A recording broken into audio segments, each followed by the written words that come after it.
Welcome to Ecclesias Podcast. Yeay. Wah, tentunya kita sudah jalan selama 1 minggu ini nggak kerasa ya, Melisa. Iya, Ya? kembali lagi ya setelah 1 minggu ini berlalu dan kita mengalami pekerjaan dalam 1 minggu lagi ya berarti Iya, ya. kita sudah menjalani sepanjang minggu dari yang episode pertama tentunya. Tentu banyak hal-hal yang kita alami di dunia nyata kita, pekerjaan kita. Ya. Dan hari ini tentunya masih dengan pembicara yang sama. Cece Ike. Halo. Semoga nggak bosen ya. Wah, ini baru pertemuan kedua tentunya tidak pernah bosan ya. Waduh. Kan Melisa episode 1 tadi bilang kalau mau 10 episode juga nggak apa-apa. Iya, benar banget. Berarti kan masih dinanti-nanti terus sih. Betul sekali. Apalagi topiknya kita pada hari ini tuh hangat juga. Jadi kalau kita sudah minggu lalu itu tema kita Mission in Workplace, di mana kita belajar banyak hal dari CIK, salah satunya yaitu untuk bekerja memberi dampak dan menunjukkan kemandirian kita, lalu kita memiliki kemampuan menjadi support system bagi sesama. Nah, itu salah satunya kita bermisi di dalam pekerjaan kita. Jadi tema kita hari ini apa, Jo? Jadi tema kita pada episode kali ini yaitu tentang profesional di tempat kita bekerja, professionalism in the workplace. Tentunya topik yang hot ini, yang relate banget ini kita bagi jadi 2 part ya, Marisa. Iya, karena enggak gampang gitu ya. Iya. Banyak hal yang kita Banyak pergumulkan di dalam pekerjaan. Nah, untuk memulai sesi yang kedua ini, kita buka dulu dengan hal-hal yang sudah kita terima. Betul, yang relate dengan Yang relate. kehidupan kesulitan kita sehari-hari seperti apa. Kan Iya. teman-teman kayaknya dibuka juga pertanyaan di Instagram Ecclesia ya sepertinya ya. Nah, ini kita masukkan juga di dalam part-part ini. Jadi kita mau denger sih gimana jawabannya CIK terhadap pertanyaan-pertanyaan kalian begitu. Ya, so kita mulai saja episode yang kedua kali ini. Tentunya pertanyaan yang nggak kalah hot. Gini, C, bagaimana sih sebenarnya kalau terjadi kondisi di mana kita yang sebagai anak-anak yang baru lulus kuliah bekerja di sebuah pekerjaan yang nggak sesuai dengan bidang minat yang sudah kita tekuni di dalam perkuliahan atau pendidikan kita, C. Oke. Ini pertanyaannya kelasnya nggak sama ringannya ya dengan pertanyaan pertama episode minggu lalu ya. Always berat gitu ya. Oke. Tapi nggak apa-apa. Minggu lalu kita juga sedikit spill tentang ada suka dan dukanya itu kadang banyak gitu ya. Jadi itu yang bakal kita obrolin nih hari ini gitu. Itu fakta sih cuy yang pertama. Walaupun pahit, tapi itu fakta. Fakta berarti mengalami, C, atau kalau dalam konteks saya nggak terlalu beda banget ya. Gitu. Tapi banyak kok teman-teman saya yang juga mengalami ini gitu. Dulu kuliahnya apa, sekarang sibuknya apa gitu kan. Jadi banyak kok gitu. Dan ini kembali ini jadi pertanyaan yang umum banget dan wajar banget untuk ditanyain kayak gitu. Nah, tapi kalau mau ditanyain pendapat saya gitu ya, satu kita perlu nanya balik lagi gitu. Kenapa ya kalau saya mau menggeluti pekerjaan ini gitu. Saya tahu nih gitu kan nggak sama nih dengan keahlianku yang aku dapat waktu kuliah dulu gitu. Nggak sama dengan gelarku gitu ya. Bidangnya itu beda banget gitu ya. Ada yang mirip-mirip gitu, ada yang beda, ada yang bedanya kebangetan gitu ya.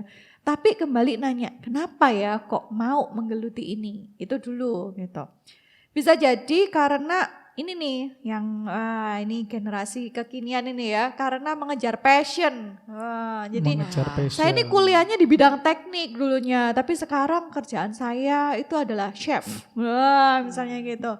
Kan beda banget ya teknik, ya ada sih teknik memasak gitu ya. Iya. Tapi ini lebih ke arah, oh ternyata karena punya passion di sana kayak gitu. Jadi kalau memang ada yang berbeda ya menurut saya nggak apa-apa gitu ya. Dan bisa jadi memang ada juga nih yang karena Bukan karena passion saya sih, cuman ya peluangnya di situ gitu. Contoh nih ya, beberapa teman saya yang saat ini harus pindah domisili, nggak di Indonesia lagi gitu ya. Jadi karirnya yang sudah dibangun di Indonesia ternyata nggak serta-merta bisa dipakai tuh di negara lain. Oh. Tapi Tuhan bukakan peluang lain tuh. Nah, peluang lainnya bisa jadi peluang bekerja yang nggak sama dengan karirnya yang lama dan nggak sama dengan latar belakang pendidikannya. Dan nggak apa-apa, itu manusiawi untuk dijalani, Jo. Gitu, itu dulu. Iya, kadang kan kalau kita nggak sesuai dengan perkuliahan tuh dimarahin kadang-kadang ya. Mungkin setelah kuliah orang tua sudah bayar mahal-mahal misalnya seperti itu ya. Kita kan jadi agak tertekan seperti itu ya. Padahal pada awalnya mungkin dorongan pribadi masuk kuliah seperti apa yang kita tidak tahu gitu. Sebut saja terjadi pada Melati ya. Betul. Iya. Karena kadang-kala gini, C. Ini yang aku temukan di tempat aku bekerja.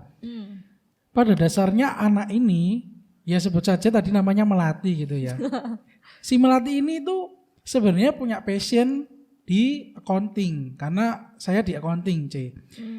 Dia suka banget di accounting. Cuma orang tuanya ini entah situasi apa yang membuat pada akhirnya si Melati ini harus mau nggak mau kuliah ngambil jurusan teknik. Kalau teman kasus yang di kantor saya, Melati ini ngambil jurusan kuliahnya teknologi pertanian, teknologi pangan kayak gitu. Cuma dia suka banget dengan accounting. At the end, nggak tahu bagaimana. Aku sih percaya kalau ini semua rencana Tuhan. Dia bisa masuk di accounting, di tempatku bekerja. Padahal jurusannya waktu kuliah itu teknologi pertanian, teknologi pangan. Ya itu mungkin bagiku sedikit kayak di luar pemikiran manusia pada umumnya. Nggak ada korelasinya sama sekali gitu loh. Kuliahmu apa, kamu kerjanya apa. Nah itu yang aku temukan di tempat lingkungan aku bekerja. Dan satu lagi Jo, ini yang keren nih. Jadi kisahnya Melati nih bikin saya mikir gini ya. Tambah kelihatan Tuhan itu makin keren gitu ya. Ya. Karena apa? Karena Tuhan ngerti kok kebutuhannya kita gitu ya. Enggak cuma Melati gitu ya, tahu kebutuhannya kita. Jadi walaupun kita harus melalui proses hidup yang dulu aku kuliah yang major yang aku nggak suka sebenarnya gitu ya. Tapi ketika Tuhan tahu misimu itu nggak di situ gitu. Nanti Tuhan tuh arahkan kok dengan caranya yang ajaib dan timingnya yang pas kayak gitu. Jadi ya tapi itu dulu ya, satu itu fakta yang perlu kita terima dulu. Jadi jangan gampang-gampang menghukum diri dengan bilang, aduh aku sekarang kerja di tempat yang nggak sesuai nih sama kuliahku dulu. Lalu ada penyesalan-penyesalan, lalu ada rasa nggak bersemangat gitu dalam bekerja. Nah itu pun sebenarnya bisa jadi bagian dari bentukan Tuhan kok. Jadi enjoy aja. Itu bukan, ingat ya, kerja bukan punishment. Kayak Kerja gitu. bukan punishment. Luar Ya. biasa. Itu harus dicatat ya teman-teman. Itu sudah Cike sempat sampaikan di episode yang pertama. Kita bekerja itu bukan sebagai punishment. Betul sekali. Oke. Jadi bagi Melati yang di luar sana ya Iya. bisa kita kembali refleksikan ya, kita tujuan bekerja itu kembali ke mission in workplace itu. Ya. Dan tidak bisa jadi patokan ya kuliah harus bekerja sesuai dengan jurusannya, tapi kembali ke integritas pribadi masing-masing lagi. Panggilan Tuhan itu seperti apa dalam kehidupan kita. Seperti itu. Ya kan kalau sudah di dalam pekerjaan ini banyak hal yang terjadi begitu ya. Ini mulai serius ini. Kayaknya. Iya. Dalam hal atasan, sesama, nah kayak gitu. Kita namanya manusia kan juga memiliki karakter yang berbeda-beda. Mau saudara kembar pun juga kita pasti memiliki karakter yang berbeda. Nah, kalau di dalam pekerjaan nih, C, ketemu teman-teman atau sosok atasan yang berbeda karakternya di tempat kerja, apa yang harus kita lakukan seperti itu. Oke. Thank you. Dan ini saya alami gitu, jadi it's so relate gitu ya dengan kenyataan. Dan saya percaya teman-teman para pendengar podcast ini juga mungkin ya itu gue banget gitu ya. Iya kembali, ya that's life gitu. Itu hal yang lumrah kok gitu.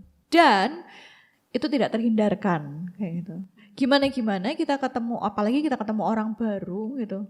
Kita kan nggak serumah tuh pasti sama dia kan, orang yang sama yang serumah aja kita bisa beda gitu ya, Iya, apalagi betul. yang nggak serumah gitu ya pasti beda juga. Tapi ya kita perlu terima dulu fakta itu, kenyataan itu perlu diterima, lalu nggak cuma diterima gitu aja ya, tapi kita juga kalau ada perbedaan karakter gitu, belajarlah untuk melihat bahwa oke, dia beda, saya juga beda, jadi warnanya dia beda, warna saya beda, tapi kita bisa nih jadi spiku yang lezat. Wah, spiku itu kan ada kuning, ada coklat ya. Iya. Walaupun satunya terang, satunya gelap, tapi bisa jadi yang enak loh. Kayak gitu. Rainbow cake juga enak ya, Wah, padahal warna-warni betul, gitu. warna-warni. Nah lalu, tapi ini yang penting juga nih, wah ilustrasinya makanan ini ya, ilustrasinya spiku sama rainbow cake gitu ya. Kalau kita lihat, walaupun beda-beda gitu ya, satu itu nice gitu, jadi wonderful gitu. Terus kedua, kita tetap bisa lihat kok lapisannya kan, antara yang kuning sama yang coklat kelihatan kok bedanya. Kita nggak bisa bilang rainbow cake itu warnanya biru semua, enggak, karena itu ada merah, ada hijau, ada kuning gitu ya. Jadi ya kita juga perlu belajar bangun yang namanya self projection. Nah ini nih juga akhir-akhir ini juga lagi saya pelajarin nih. Apa sih itu self projection? Itu adalah image apa sih yang mau kita bangun, yang kita pengen orang lain itu lihat kita gitu. Jadi kalau diilustrasikan seperti rainbow cake nih ya, misalnya Melisa ini pink gitu ya, Cucu suka warna apa Jo? Aku suka warna biru. Kuning. Biru ya, Kuning. salah Cak. Biru ya, biru sama pink. Nah kamu sebagai si biru itu kamu kepengen orang lain ngelihat kamu biru yang gimana gitu. Terus Melisa juga gini, kamu kepengen orang lain lihat kamu pink itu pink yang gimana gitu. Nah, jadi itu yang perlu kita bangun, namanya self projection. Nah, kenapa kita perlu bangun itu? Supaya akhirnya kalau misalnya ada perbedaan karakter itu, kita lebih bisa ngelihatnya dengan perspektif yang lebih positif. Lebih tidak langsung judgment gitu ya. Dia gelap tuh, gue terang, pasti beda kita, pasti ada konflik. Nggak gitu dulu, tapi kita lihat dulu, ada si biru, ada si pink, ada si kuning ini. Wah ini kalau digabung jadi rainbow cake enak nih. Nah jadi kita perlu lihat nih, kita mau jadi pink yang kayak apa. Supaya pinknya misalnya nih ya di rainbow cake pinknya shocking pink nih. Tapi yang birunya light blue kan aduh gak cocok gitu ya. Jadi kita perlu juga, kalau dia tuh light blue, gue juga perlu jadi light pink. Wah itu juga supaya apa? Supaya matching kayak gitu. Kira-kira itu dulu deh. Jadi sebenarnya kita tuh nggak bisa mengontrol pikiran orang mau kita seperti apa ya, tapi kita sendiri yang mengimage-kan diri kita supaya orang itu berpikiran image kita tuh baik ya. Bener banget. Dan itu ada seninya. Wah. Siap, Keren siap. ya. Aku baru terpikirkan loh tentang self projection. Kalau dipikir-pikir kita terlalu sering ngejudge orang, kita terlalu sering memandang orang, dia kayak gini-gini karakternya, dia nggak kurang bagus lah caranya dia bekerja, dia bekerjanya kayak gini-gini melawan atasan dan lain-lain, tidak disiplin dengan pekerjaan. Padahal seringkali ucapan yang kita keluarkan sebenarnya lebih daripada itu aja. Kita harus benar-benar ngelihat kita ini kondisinya gimana? Apakah kamu benar-benar sudah baik? Kok kamu bisanya ngejudge orang kayak gitu? Tuh. Karena kan memang nggak bisa dipungkiri kita mengkritisi orang ya dalam pekerjaan, dalam kepribadian, dalam karakter, dalam perilaku keseharian yang dia tunjukkan, terkhususnya di lingkungan kita bekerja. Ada orang juga gini orang itu nyamar jadi kayak bermuka dua. Bermuka duanya tapi bukan di lingkungan pekerjaan aja ya, tapi lebih ke arah keluar di lingkungan yang berbeda. Contohnya di lingkungan dia di dalam keluarga, lingkungan dia di dalam kehidupan lingkungan sosialnya mereka, ataupun di lingkungan dia bekerja, itu kayak beda-beda gitu loh C. Dia menimbulkan self projection yang Cici bilang tadi itu berbeda-beda di tiap lingkungan. Apakah menurut Cici hal itu juga dibenarkan C? Karena gini, aku mau dinilai orang itu sebagai orang yang pendiam di lingkungan A. Aku mau dinilai orang itu sebagai orang yang aktif, sebagai orang yang kayak gini di lingkungan B dan sebagainya. Apakah hal itu C? Diperbolehkan gitu ya, karena Iya. untuk kebaikan kita sebenarnya. Iya, kan, kebaikan gitu. kita.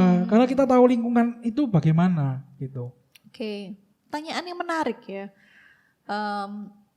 Self projection itu nggak sama dengan jadi bunglon sebenarnya. Jadi kalau yang case Jojo ceritakan tadi, ini berarti orangnya lihai sekali ya jadi bunglon. Jadi di lingkungan A dia berubah warna gitu ya, di lingkungan B dia merubah warnanya lagi gitu. Dan itu nggak sama dengan yang namanya self projection. Self projection itu cenderung konsisten.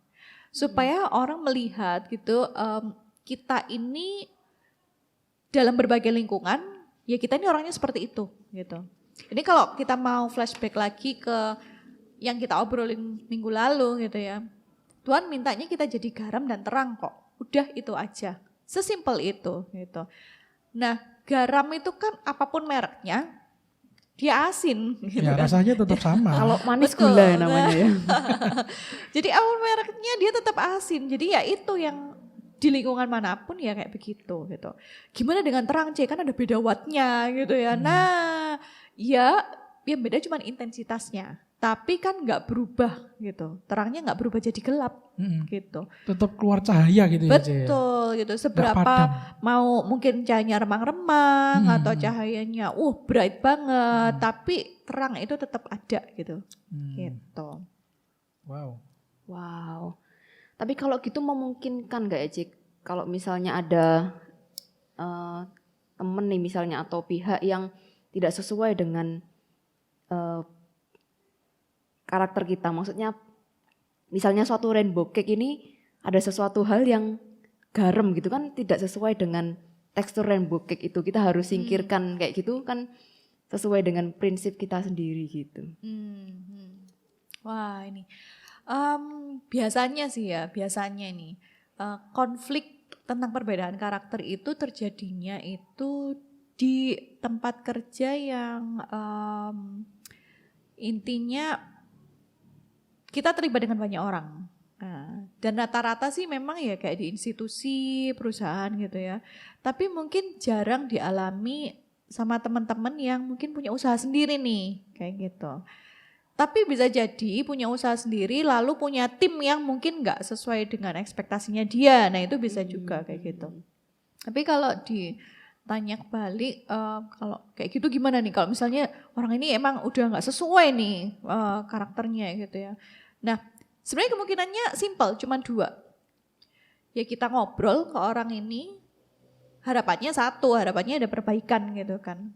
Nah, tapi kalau di tempat yang profesional kerja, kalau nggak ada perbaikan, nggak ada evaluasi yang bagus gitu, ya udah, ya pilihannya 1, resign, kamu mundur gitu. Atau pilihan yang kedua, kita mau nih tetap pertahanin orang ini gitu, jadi kita upayakan supaya dia berubah. Nah, jadi tinggal pilih mau cara yang gimana kayak gitu. Tetapi rata-rata kalau misalnya di institusi ya kita akan lebih ke disiplinnya lebih tegas kayak gitu. Tapi kalau misalnya kita punya katakanlah toko sendiri gitu ya, lalu kita sulit banget ya kerjasama dengan pegawai yang punya karakter X gitu ya. Ya mau nggak mau kita perlu mikir banyak hal kan gitu. Kita butuh nih dia gitu, tapi dia juga butuh berubah gitu ya. Di situ prosesnya beda, harus ngobrol lebih banyak kayak gitu. Waduh, kelihatan profesional sekali aja Igo ya. Mungkin di institusi dan di pekerjaan sudah sering mengalami. Nggak sia-sia gitu. ya, 16 tahun bekerja ya. Lanjut nih C, kita bicara soal yang tadi sempat Cici spill tentang perbedaan karakter, tentang hal-hal yang dimana membuat kita mungkin merasa aku sulit bertumbuh nih di tempat aku bekerja. Aku nggak bisa kasih effort yang maksimal nih karena lingkungan kerjaku yang kurang memadai untuk aku sulit untuk bergerak atau aku sulit untuk bertumbuh kayak gitu. Hmm. Hal-hal itu kan sering ditemui. Apakah resign itu jadi salah satu alasan yang pantas untuk kita lakukan, C? Mengingat juga sering ya di tempat kita bekerja itu ada yang namanya senioritas. Bos dengan karyawan kayak ada gap yang mana seringkali terjadi gesekan, konflik, kurang menghargai aspirasi karyawan punya ide dan lain-lain kurang dihargai. Kayak gitu kan bikin kita nggak nyaman. Nah, gimana Ci menanggapi hal-hal kayak gini? Wah, ini pertanyaan ini, ini pertanyaan yang sejujurnya itu menjadi pergumulan. Wah, gitu ya. Saya nggak tahu ya, para users di luar sana juga lagi ngalamin ini nggak ya? But if you're there, you're not alone. Saya juga mengalaminya kayak gitu ya. Relate banget juga. Tapi kembali ketika saya diperhadapkan dengan pertanyaan itu, saya juga mempertanyakan itu kepada diri saya sendiri gitu ya. Saya teringat satu pepatah gitu ya. Ini pepatah apa bukan ya? Bilang gini. Kita tuh nggak bisa berharap orang lain berubah gitu. Tapi kita tuh bisa mengubah diri kita dan respon kita terhadap keadaan sekitar kita. Ya. Dunia kita tuh nggak perfect kayak gitu. Pasti ada hal-hal yang membuat kita nggak nyaman gitu. Hal-hal yang nggak sesuai ekspektasi kita gitu. Tapi kita ini bersyukur banget ya. Tuhan itu tempatkan kita di tempat yang nggak perfect ini dengan kasih-Nya yang sangat perfect. Jadi kita mesti bisa bergantung kok sama Tuhan. Gitu. Dan kedua, nggak cuma bergantung dengan berdoa ya, tapi kita juga perlu untuk, saya selalu ngingetin diri saya sendiri. How about yourself gitu? Apakah kamu udah mengubah dirimu jadi seseorang yang bisa lebih tangguh menghadapi situasi yang nggak perfect kayak gitu? Ya. Ya. Kalau saya cerita sedikit ya pengalaman saya sebagai staff junior gitu. Wah, sebagai staff junior menghadapi senioritas di tempat kerja itu saya mudah baper teman-teman. Dan ini tolong jangan ditiru gitu ya. Padahal sudah senior loh ya C ya, masih menghadapi senioritas lagi. Betul gitu ya, tapi ternyata masih ada yang lebih senior gitu ya. Nah, tapi ya itu waktu itu kesalahan saya adalah saya tenggelam dalam kebaperan saya gitu. Jadi mengasihani diri, merasa selalu menjadi korban gitu ya, victim of bullying kayak gitu. Sampai akhirnya saya lupa kalau saya ini punya misi dalam pekerjaan. Saya lupa kalau saya ini perlu menumbuhkan diri begitu rupa supaya bisa jadi dampak yang baik. Nah itu kalau kita konekkan sama yang lalu ya. Itu tuh karena terlalu sibuk dengan diri sendiri dan situasi yang nggak bikin nyaman ini, kayak gitu. Nah, tapi saya bersyukur melewati proses itu dari baper. Prosesnya itu nggak langsung baik. Ternyata habis dari baper saya menjadi orang yang justru di ekstrim kanan. Kalau tadi mungkin ekstrim kiri baper, ekstrim kanan ya baper gitu ya. Saya ke ekstrim kiri, yaitu jadi orang yang cuek, apatis gitu. Ya udah kalau kamunya kayak gitu ya udah kayak gitu. Wah, itu senior kayak gitu ya udah cuekin aja kayak gitu. Saya pikir itu adalah cara yang tepat untuk mengatasi lingkungan yang enggak ideal kayak gini ya. Tapi ternyata enggak. Sampai akhirnya saya bersyukur saya sampai pada titik yang bayangkan ya. Semoga kalian enggak membutuhkan 16 tahun untuk belajar ini gitu ya. Makanya kita berbagi lewat podcast ini supaya 17 tahun kayaknya juga. Supaya gak kepleset gitu ya. Yuk kita perlu belajar dengan cepat untuk mentransformasi diri. Transformasi seperti apa? Transformasinya itu satu ya kita belajar memahami karakter orang lain itu. Tuhan kita itu minta kita tuh bukan mengasihi orang yang mengasihi kita. Tapi mengasihi bahkan musuh kita, bayangin. Jadi kalau ada cuma masalah orang yang beda karakter sama kita. Atau bahkan mungkin orang yang bully kita. Orang yang bikin kita gak nyaman. Itu udah pada taraf yang ya itu malah harus dikasih juga gitu. Nah, maka kita perlu belajar untuk dewasa dalam kasih gitu. Belajar untuk memahami karakter orang itu sambil gak lupa self projection tadi. Bangun self image yang benar kayak gitu. Contoh praktis nih. Saya dulu gampang baper ketika dalam kerjaan saya tahu nih ide saya tuh baik dan benar gitu ya. Tapi ditolak hanya karena lu belum pengalaman, masih junior staff gitu ya. Ditolak terus saya baper. Setelah baper akhirnya cuek. Oh ya udah, mulai sekarang gue nggak akan gitu ya kasih ide-ide lagi walaupun aku tahu nih harusnya gimana. Nah itu ekstrim yang salah juga. Nah sekarang kalau Ike yang sekarang itu gini, oh yang ditolak kan ide gue, bukan saya yang ditolak. Jadi nggak apa-apa. Saya coba lihat lagi sih bagian mana ya dari ideku yang perlu diperbaiki. Atau mungkin sebenarnya bukan salah idenya, tapi salah saya menyampaikan idenya ini gimana pada waktu itu. Oh mungkin harusnya lewat cara yang lain kayak gitu. Nah jadi di situ proses pendewasaan itu bisa kita nikmati gitu. Kalau Jo nanya tentang bullying ya, senioritas gitu ya. Ini ada satu pembicara dulu yang pernah bilang ini soal atasan dan bawahannya gini. Ya namanya bawahan itu tugasnya satu, memang harus respect sama atasan gitu. Ya, betul. Ya atasan order apa ya memang dilakuin gitu. Langsung sedia gitu ya, diminta apa langsung tersedia. Dan bahkan do extra miles Iya, gitu ya. betul. Tapi ketika misalnya kita, aku nggak seneng diminta ini itu gitu ya. Ya udah jawabannya simpel, satu kata narasumber ini gitu ya, dia begini, ya udah lu aja yang jadi bos. Kayaknya itu bukan solusi juga ya Pak ya kayak gitu. Jadi ya benar juga ya, jadi bawahan kita perlu belajar tunduk juga, tapi tunduk sambil bangun self image itu tadi gitu. Perlu pengalaman yang cukup panjang sepertinya untuk memiliki self image dan emotional control. Bisa cepet kok, asalkan sadarnya cepet juga gitu. Ya, karena banyak juga yang nggak nyadar ya. Benar-benar. Nah, gini sebenarnya kondisi-kondisi yang sudah kita sempat ceritakan tadi, sempat kita bahas tadi, yaitu membuat kita bingung. Apakah tempat ini tuh jadi tempat yang benar-benar tepat untuk aku bekerja? Di balik yang Cici bilang tadi, aku sudah menyampaikan ide yang bagus, aku sudah memberikan sedikit banyak bantuan untuk tempat aku bekerja supaya tempat aku bekerja ini juga bertumbuh gitu ya. Aku ya harus kasih ekstra apa ya, ekstra masukan yang banyak, cuma nggak dihargai. Kapan sih kita bisa memutuskan, kayaknya udah sampai di sini aja hubunganku dengan hubunganmu. Ini maksudnya tempat kita bekerja ya. Yap. Gitu, C. Kalau ditanya ini, jawabannya satu aja Jo. Iya. Doa dulu Jo. Doa dulu. Iya, karena yang menempatkan kita di tempat itu Tuhan kan.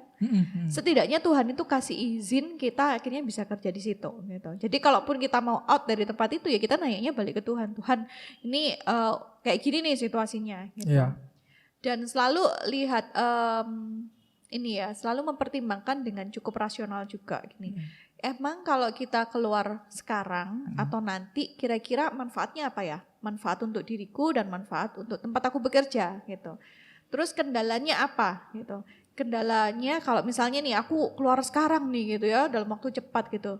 Tapi masih banyak tagihan numpuk tuh gitu. Nah itu kan kendala tuh gitu. Jadi kita perlu pertimbangkan masak. Nah terus ini sebenarnya ada kaitannya ya dengan ini. Kenapa sih kalau misalnya dalam kasus saya ya, kenapa saya akhirnya memutuskan untuk terus bekerja di tempat yang ini walaupun nih 16 tahun tuh waktu yang panjang dan banyak suka, banyak dukanya juga ada gitu ya. Terus apa yang membuat saya tetap bertahan gitu ya. Setidaknya itu kalau mau lihat pengalaman yang lalu itu awalnya bekerja di sini karena merasa ada kedekatan values gitu, kedekatan values kampus swasta gitu. Saya juga suka dengan dunia akademis gitu ya.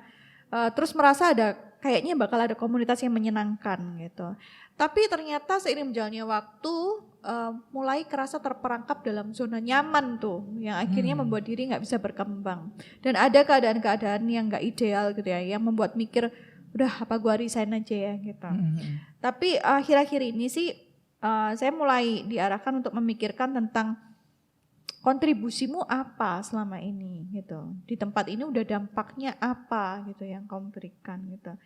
Dan akhirnya sampai kalau saya pribadi masuk dalam satu perenungan yang menyimpulkan bahwa ya udah Tuhan, kalau Tuhan mau saya sampai pensiun di tempat ini, ya gua mau bilang apa gitu. Tapi saya minta satu, saya mau jadi pensiunan yang gak biasa-biasa aja.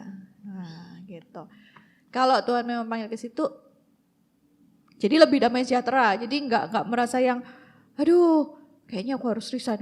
Tapi nggak berani gitu resign karena ntar tagihan gimana. Itu juga bukan langkah iman kayak gitu. Tapi juga kalau misalnya kita sudah berdoa demikian dan ternyata Tuhan bukakan nih peluang lain, lah kita perlu peka tuh. Apakah ini memang peluang lain yang perlu kita jajaki? Nah itu. Kalau memang itu peluang lain yang perlu dijajaki, ya beranilah untuk menjajakinya, tapi mesti tanya Tuhan dulu. Percayalah kok, Tuhan itu menetapkan langkah-langkah orang yang percaya kepadanya. Luar biasa. Quotes of the day-nya banyak hari ini sebenarnya ya. Gitu ya. Tuhan menetapkan langkah-langkah orang yang hidupnya berkenan kepadanya. Loh, itu jadi kan jadilah berkenan kepadanya. Iya, itu saya kutip Alkitab loh. Oh. Wow. Gimana Melisa tentang Luar biasa kalau topik bahasan kita hari ini? Iya. Wah. Sangat profesional sekali ini ya. Jadi kalau saya sendiri kayak ngerasa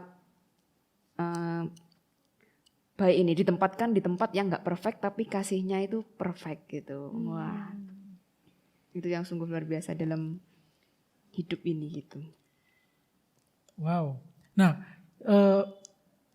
sedikit sharing juga ya teman-teman ya. Ini pun yang aku alami ya, Melisa dan Cike. Kadangkala usia-usia bekerjaku yang katakan yang akan bisa dibilang seperempatnya Cike 16, saya masih 4, jadi pas seperempatnya. Ini juga memang masih bergumul, karena yang pertama yang seperti Cike bilang ataupun banyak orang ngalami itu kan ada cicilan-cicilan yang harus menanti dan lain-lain, membuat kita resah, membuat kita galau. Aduh, ndang aku keluar dari sini mungkin ya, biar aku cepet-cepet bisa cari pekerjaan yang memang bisa kasih penghasilan yang sesuai dengan effort yang sesuai kayak gitu. Pada akhirnya ya membuat kita salah ambil tindakan, terlalu tergesa-gesa hingga akhirnya membuat kita semua jadi berantakan. Dan ending-endingnya juga Tuhan yang disalahkan. Padahal kan yang sebenarnya ngambil keputusan ya kita, cuma manusia kadang-kala yang ambil keputusan siapa, yang disalahkan siapa gitu loh Ci, kadang-kala itu. Ya. Mungkin closing statement sedikit C untuk Apa ada pantun lagi mungkin hari wah, ini? Hari ini bukan pantun ya, tapi saya teringat satu statement dari dulu bos saya yang pertama kali saya bekerja, beliau selalu menekankan ini. Ini dalam bahasa Inggris ya, tapi nanti saya terjemahin. Ya. Integrity is above all. Professionalism comes next. Nah, itu artinya gini. Integritas itu yang utama. Profesionalisme itu akan mengikutinya. Gitu. Jadi selama kita bisa jadi pribadi yang berintegritas, kita bakal juga jadi pribadi yang profesional gitu. Luar biasa. Aduh. Emang gak salah ini ya, kita panggil pembicara yang profesional ini. Ya.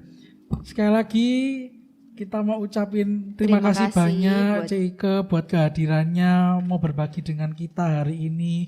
Banyak insight-insight baru yang tentunya sungguh sangat menginspirasi kita. Iya benar banget. Dan tentunya ini nggak selesai sampai sini saja ya, karena kita tuh ada part 2-nya. Tetap tentang professionalism in workplace dan tentunya menjawab pergumulan teman-teman semua di part 2. Jadi jangan lewatkan part berikutnya di podcast Eklesia. Oke, sekali lagi terima kasih buat kesediaan teman-teman mengikuti episode yang pertama, episode yang kedua kali ini. Dan kita mau ucapin see you next week. Bye-bye, Bye-bye, leaders.